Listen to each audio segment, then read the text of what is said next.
Welcome to BRK health. This is Surya Varma. ఈరోజు మనతో పాటు స్టూడియోలో ఉన్నారు డాక్టర్ హవ్య గారు, gynaecologist from KIMS Sunshine hospitals, Begumpet. నమస్కారం అండి. నమస్తే. ఎలా ఉన్నారు డాక్టర్ గారు? ఐఎమ్ గుడ్ అమ్మ, బాగున్నాను. డాక్టర్ గారు, ప్రతి ఒక్క అమ్మాయికి వైట్ డిశ్చార్జ్ అనేది అవుతూ ఉంటుంది. ఇది ఏ సందర్భాల్లో నార్మల్, ఏ సందర్భాల్లో అబ్నార్మల్ అని అనుకోవచ్చు? మనకి ఇలా తెలుసుకోవటానికి ఎట్లా అవుతుంది? ఓకే. సో వైట్ డిశ్చార్జ్ అన్నది 2 టైప్స్ ఉంటాయమ్మా. ఒకటి ఫిజియోలాజికల్ అంటాము, విచ్ ఇస్ నార్మల్, అందరి గర్ల్స్లో అయ్యేది. ఒకటి పెథలాజికల్ అంటే మనకి ఇన్ఫెక్షన్స్ వల్ల వచ్చే వైట్ డిశ్చార్జ్. మనకు వచ్చే వైట్ డిశ్చార్జ్ ఆడవాళ్ళలో అది నార్మలా లేకపోతే అదేమైనా ఇన్ఫెక్షన్ రిలేటెడా అనేది మనం డిఫరెన్షియేట్ చేయడానికి కొన్ని సైన్స్ ఉంటాయి. ఓకే. నార్మల్గా మనకి పీరియడ్ వచ్చిన తర్వాత మధ్యలో ఎప్పుడైతే మనకి ఎగ్ రిలీజ్ అవుతుందో, ఆ ఎగ్ రిలీజ్ అయ్యే టైం ఓవ్యులేషన్ పీరియడ్లో few days before and few days after మనకి ఏదైతే మ్యూకస్ ఏదైతే సెక్రీట్ అవుతుందో అది కొంచెం థిన్ అవుట్ అవుతుంది. సో సర్వైకల్ మ్యూకస్ ఏదైతే ఉంటుందో ఈస్ట్రోజన్ హార్మోన్ వల్ల ఆ డిశ్చార్జ్ అన్నది పల్చబడి మనకి బయటికి వైట్ డిశ్చార్జ్ లాగా వస్తుంది. సో దాన్ని ఫిజియోలాజికల్ వైట్ డిశ్చార్జ్ అంటాం. ఏది ప్రతి మంత్ మనకి మెన్సెస్ టైంలో మిడ్ సైకిల్ అంటాం. ఆ సైకిల్ మధ్యలో మనకి కొన్ని డేస్, కొంతమందికి 2 డేస్ వస్తుంది, కొంతమందికి 5 డేస్ వస్తుంది, కొంతమందికి 6 డేస్ వస్తుంది. ఆ టైంలో వచ్చే వైట్ డిశ్చార్జ్ మనకి ఎక్సెసివ్ బ్యాడ్ స్మెల్ లేకుండా, దానివల్ల మనకి ఇచ్చినెస్ అట్లా ఏం లేకుండా light discharge which is watery white discharge ఉన్నది. It is a normal physiological discharge. దాని గురించి అసలు వరీ అవ్వాల్సిన అవసరం లేదు, దాని గురించి ట్రీట్మెంట్ తీసుకోవాల్సిన అవసరం కూడా లేదు. ఓకే. అలా కాకుండా మనకి ఒకవేళ మనకి వైట్ డిశ్చార్జ్ ఇన్ఫెక్షన్ వల్ల వస్తుంటే కొన్ని సిమ్టమ్స్ మనకి సైన్స్ తెలుస్తాయి. ఏంటి? డిశ్చార్జ్ మనకి కలర్ మారటం. ఓకే. అది పెరుగులాగా కర్డీ వైట్ డిశ్చార్జ్ అవ్వటం కానీ, లేకపోతే గ్రీనిష్ డిశ్చార్జ్ అవ్వటం కానీ, కొంతమందికి యెల్లోయిష్ డిశ్చార్జ్ అవ్వటము, దాంతోపాటు చెడు వాసన అసోసియేట్ అయి ఉండటం, బ్యాడ్ స్మెల్, మన స్మెల్ మనకే నచ్చకపోవటము, ఆర్ ఎవరో ఒకళ్ళు చెప్తూ ఉంటారు ఎందుకు ఈరోజు కొంచెం యు ఆర్ స్మెల్లింగ్ డిఫరెంట్లీ అని.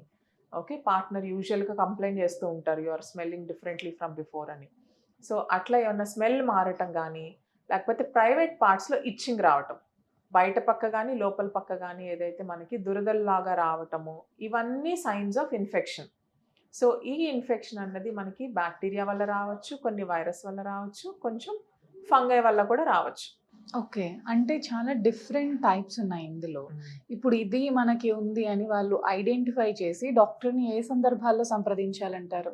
ఒకవేళ మనం అనుకున్నట్టు ఫిజియోలాజికల్ వైట్ డిశ్చార్జ్ అంటే వచ్చి ఆటోమేటిక్గా తగ్గిపోయి మనకి దానివల్ల చెడు వాసన కానీ, దురదలు కానీ ఇట్లాంటివి ఏమి లేనప్పుడు డాక్టర్ని సంప్రదించాల్సిన అవసరం లేదు.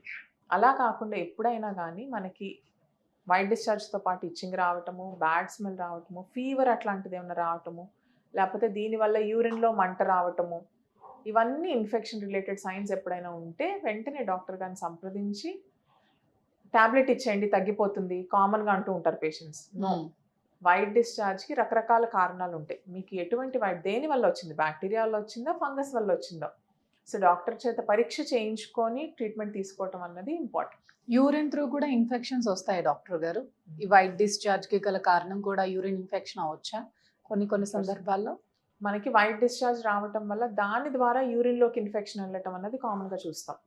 ఎందుకు? మనకి అన్ఫార్చునేట్లీ ఆడవాళ్ళకి urine passage, motion passage, vagina అన్ని పక్కనే ఉంటాయి.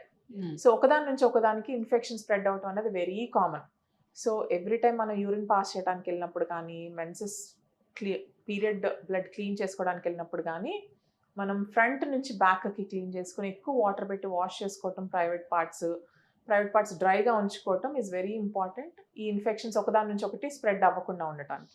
అంటే డాక్టర్ గారు, ఇది స్మెల్ లేకుండా నార్మల్ వైట్ డిశ్చార్జ్ మొత్తం నెలంతా అవుతుంది పీరియడ్ వచ్చే వరకు అంటే అది అబ్నార్మలేనా? అది చెక్ చేయించు. అబ్నార్మల్ అని నార్మలేనా అని అడగాలి. సారీ డాక్టర్ గారు. డాక్టర్ గారు, పీరియడ్ వచ్చే వరకు, పీరియడ్ అయిపోయిన దగ్గర నుంచి పీరియడ్ వచ్చే వరకు వైట్ డిశ్చార్జ్ అవుతూనే ఉంటుంది చాలా మందికి.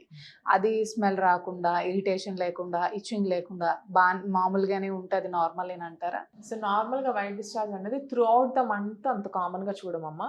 కొంతమందికి మినిమల్ అమౌంట్, వెరీ లైట్, వాళ్ళకి అండర్వేర్కి అంటుకొని అసలు దానివల్ల ఏం సైడ్ ఎఫెక్ట్ లేదు, ఇచ్చింగ్ లేదు అని చెప్పానంటే nothing to worry, it is common for all. Okay. Whereas కొంతమందికి ప్రొఫ్యూజ్గా వాటరీ డిశ్చార్జ్. ప్రొఫ్యూజ్ అంటే ఏంటంటే రోజుకి వాళ్ళు 2-3 టైమ్స్ వాళ్ళ అండర్ గార్మెంట్స్ మార్చుకోవాల్సినంత ఎక్కువగా అవుతూ ఉంటుంది రోజంతా. ఈవెన్ దో ఇచ్చింగ్ లేకపోయినా, బ్యాడ్ స్మెల్ లేకపోయినా కానీ ఎక్కువగా అవుతూ ఉంటుంది white discharge. So that is also not healthy.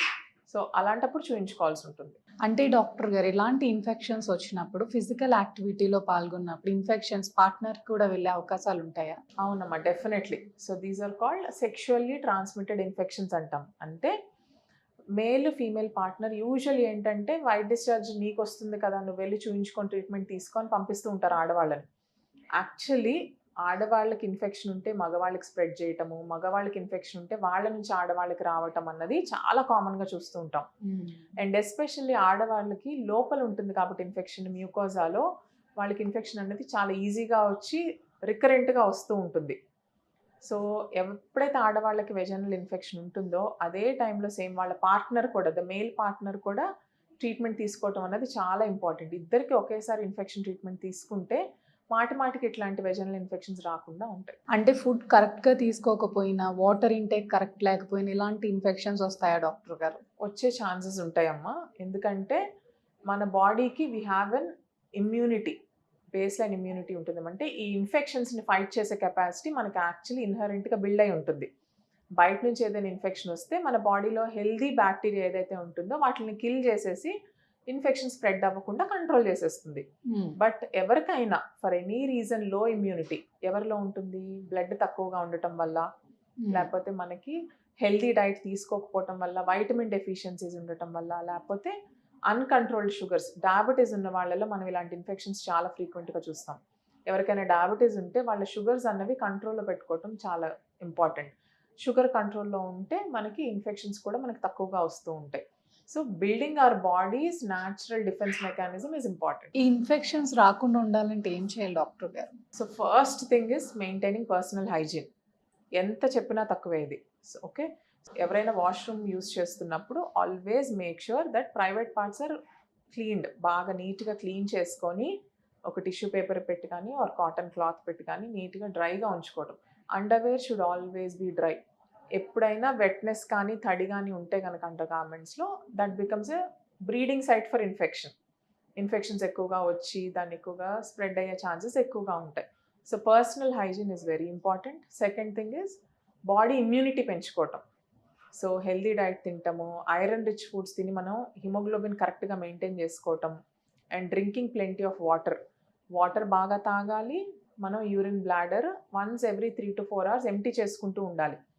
మనం ఏంటంటే ఈ మధ్య వర్కింగ్ ఉమెన్ ఎక్కువైపోయి, ట్రావెలింగ్ ఎక్కువైపోయి, మార్నింగ్ ఇంట్లో నుంచి వెళ్ళే ముందు యూరిన్కి వెళ్తారు, మళ్ళీ నైట్ ఇంటికి వచ్చిన తర్వాత యూరిన్కి వెళ్తూ ఉంటారు. సో దీనివల్ల ఏంటి, ఈ లోపల ఉండిపోయి ఇట్స్ లైక్ ట్యాంక్ మనం ఎంప్టీ చేయట్లేదు. ట్యాంక్లో అలానే వాటర్ ఉండిపోతే ఏమవుతుంది, కొన్ని రోజులకి పాచి పట్టిపోతుంది. సో అలానే మనం ఆ బ్లాడర్ అనే ట్యాంక్ని ఎంప్టీ చేయకపోతే లోపల బ్యాక్టీరియా అన్నది పెరిగే ఛాన్సెస్ దానికి ఇస్తున్నాం అనమాట. సో వాటర్ బాగా తీసుకోవాలి, at least 2 to 3 liters every day, and once every 3 to 4 hours వెళ్ళి మనం బ్లాడర్ ఎంప్టీ చేసుకుంటే ఇన్ఫెక్షన్స్ అనేది ప్రివెంట్ చేయొచ్చు. థ్యాంక్ యూ డాక్టర్ గారు, నైస్ ఇన్ఫర్మేషన్ ఇచ్చారు. నమస్కారం.